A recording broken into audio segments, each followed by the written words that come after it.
আসসালামু আলাইকুম এভরিওয়ান, আপনারা সবাই কেমন আছেন? আশা করি আপনারা সবাই ভালো আছেন। আজকে আমি আপনাদেরকে ভাপা পুলি পিঠা করে দেখাবো।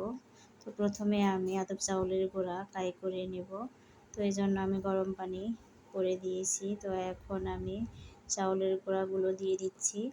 তো চাউলের গুঁড়াগুলো প্রথমে আমি হালকা একটু টেলে নিয়েছিলাম।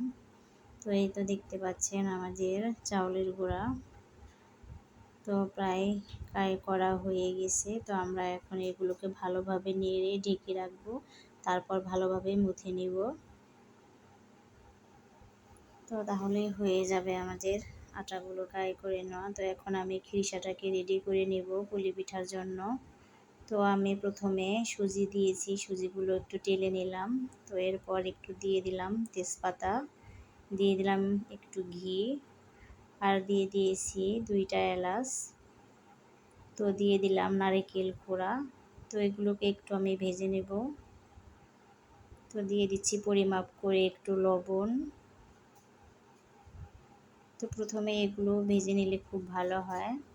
তো এখন আমি দিয়ে দিচ্ছি খেজুরের গুড়। তো একটু জাল করে নিয়েছিলাম আমি গুড়টাকে। তো এই তো গুড়গুলো দেওয়া হয়ে গেছে। তো এখন আমি এখানে দুধ দিয়ে দিলাম। তো দুধগুলো আমি খুব ঘন করে জাল করে নিয়েছিলাম। তো এখন খুব কম সময়ে হয়ে যাবে, দেখতে পাচ্ছেন অনেকটা ঘন হয়ে গেছে।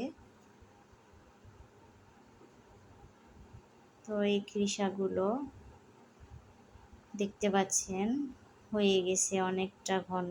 তো এগুলো ঠান্ডা হলে আরও বেশি ঘন হয়ে যায়। তো আমি আটাগুলোকেও ফ্রাই করে নিয়েছি। তো এখন কয়েকটা পিঠা করে দেখাচ্ছি আরও। তো প্রথমে আমি গোল বলের মতো করে নিয়েছিলাম, পরে এগুলো একটা ফুলের মতো করে নিয়েছি বাটির শেপে। তো এগুলোকে আমি এখন মুখটা সিল করে দিচ্ছি ভিতরে খিরিসা দিয়ে। তো খুবই সহজ, তো আপনারা বাসায় ট্রাই করতে পারেন। এই তো দেখতে পাচ্ছেন আমাদের একটা পিঠা তৈরি করা হয়ে গেল।